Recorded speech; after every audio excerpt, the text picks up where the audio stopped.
Hey guys, this is OddOneGaming. This is going to be another Dragonheir Selling Gods video. In today's video, I'm going to show you my team for the Ancient Battlefield Stage 12 of the Season 3, since we have it unlocked. And it's a pretty normal and standard team that you might expect that's using a combination of poison and ice people with ice blast as damage dealers. So let's get into this video.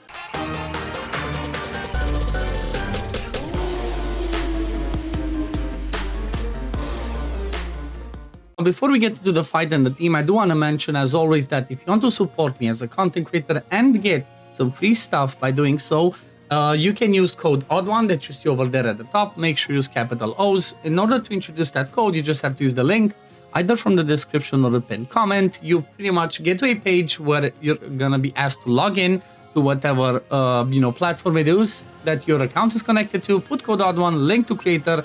You're gonna get instantly some more Motto Gold and Starlight, and then once you hit level 100, you should be getting in-game in your inbox a Helo Light, more water, and more gold. So, if you want to support and get some free stuff, please do so. I would really appreciate it. But let's get into this team and into this fight, and I guess let's start off by running it. Now, this fight is pretty standard in the sense of it's using some really important heroes. Like, one hero that's really important here is especially Vinyara. She's kind of like one of the best possible options because of the fact that Vinyara brings everything in her kit that's specifically good for this fight.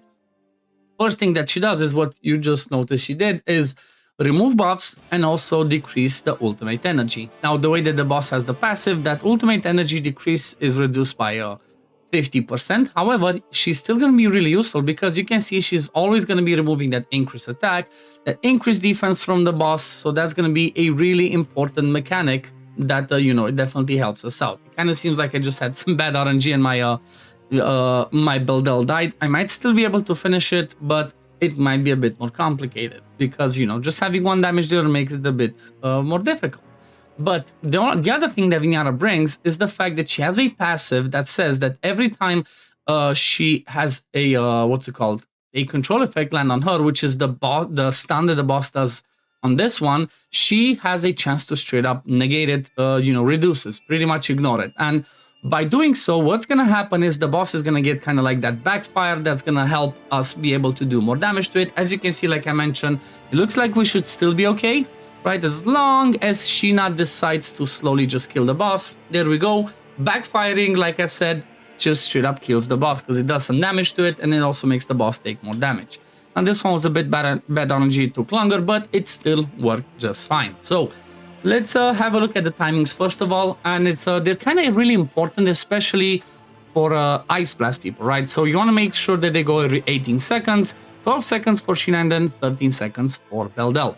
Now, the way that I'm working with Vinyara is she doesn't have a specific timing. Same thing for Ogok and Felocia. It kind of works without giving them timings, but the important thing is to make sure that Vinyara has a ton of skill haste so she can have the ultimate reduced, so she can do it twice. You notice that she does it once at the beginning of the boss doing his skills, and then she does it again just before the boss does the ultimate. You want to make sure that you remove that increased attack from the boss before he does his ultimate, because if he has the increased attack, and, even without having with having decreased attack, most of the time your people are going to get killed because he just hits freaking hard. But let's have a look at the builds, right? So first of all, we're going to start with talents as usual. This is what I'm going to be having for Ogok. I could swap it into getting Spiritual Guidance and the Mistveil, but I kind of don't want to get this one because it's more buffs for the boss to remove at the end, which means he's going to increase the damage even more. I kind of left him with this and this just in case I decide to use a Devout Prayer piece on him, right? Because if you do have a Devout Prayer, then combined with his healing, he's going to be able to put shields. However, we already have Felocia in the team. But let's check out the talents for Felocia. This is what she has.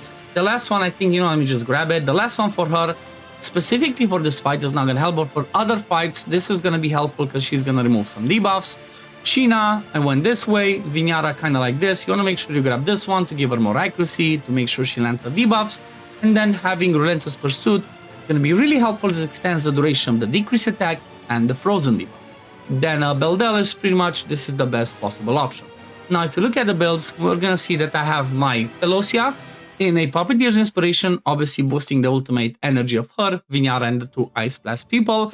Then a Devout Prayer piece. Ideally, this would be an Enlightenment one. I just don't have an Enlightenment one right now, so this is what I'm using.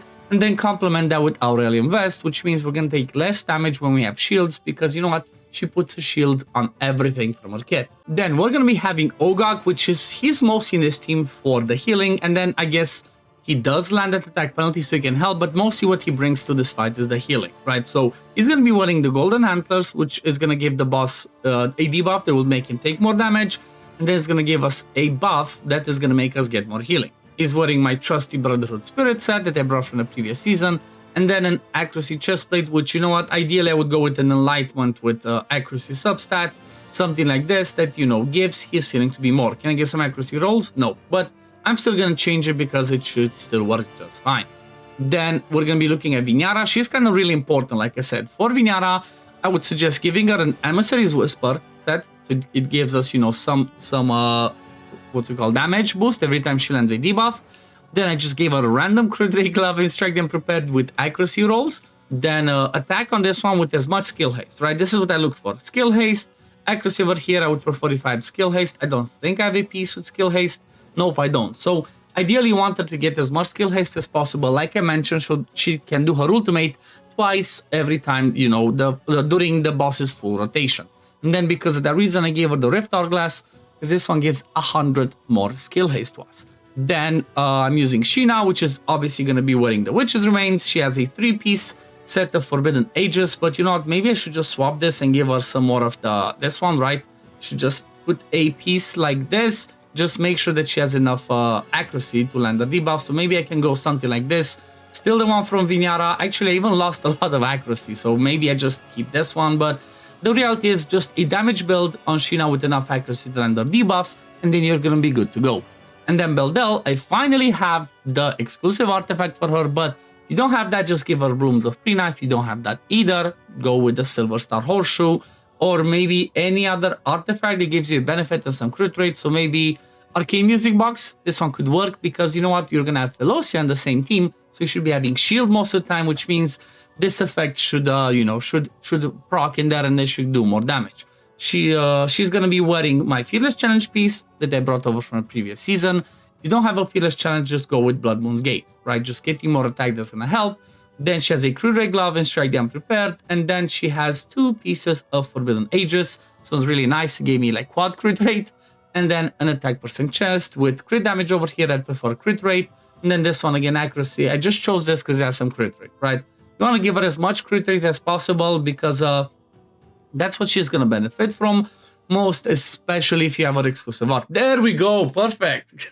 That's what I want to see. I straight up swapped it, gives us some more defense, makes her stay alive more. Then for the familiar, which I forgot to mention, I'm actually using the Starlight Stoneborn. Make sure he's mythic, right? Because if he's not mythic, you're not going to have this on an 18-second rotation, or try to get him to be mythic. And for him, I guess I forgot to do that. You're going to make him go at 10 first and then every 18 seconds so that the vulnerability lands just before, you know, the Ice Blast people start doing damage. But that's pretty much it, right? That's the team for the Soul Devourer Grantius. It's, you know, pretty standard. Let me just show, I guess, the elemental affinities. I pretty much have everything from tier 5 maxed. I guess let me just show you as I go in there. I also got to like tier 6, right? I got to tier 6 starting doing some of those boosts. I got 1 in the damage mitigation. I feel like priority is this one, right? Especially for Vortex, you want to make sure you have some damage mitigation, because as the difficulty goes higher, it becomes harder and harder for us to survive. So finish this first before you go into the damage. That's at least what I would suggest. And in order to get a ton of that, right, in case you didn't notice, go to the Clip-Started Trial and do as many of these challenges as possible, right? The more you do of these, the more you advance and the more affinity solvent you get. Also, another trick that you can use, and what I personally did, is go to Feymeander, finish all of the normal Feymeander as much as you can, and then do as many Labyrinth of Curiosities as you can, especially these ones, right? That's what I did first. But as soon as this opened, I looked, okay, what stage gives me affinity solvent? I did all of those to grab them so I can boost my, you know, my stats for everywhere else. But that pretty much is it for the video today. I hope you enjoyed it. I hope this helps you be able to, you know, defeat this boss on the higher stage, the highest stage possible, at least for the account. But Yeah, if it was helpful, please consider liking the video, subscribing to the channel to see when I upload next, and yes, I'm gonna see you on the next one. Peace, love, take care, everyone. Bye, guys.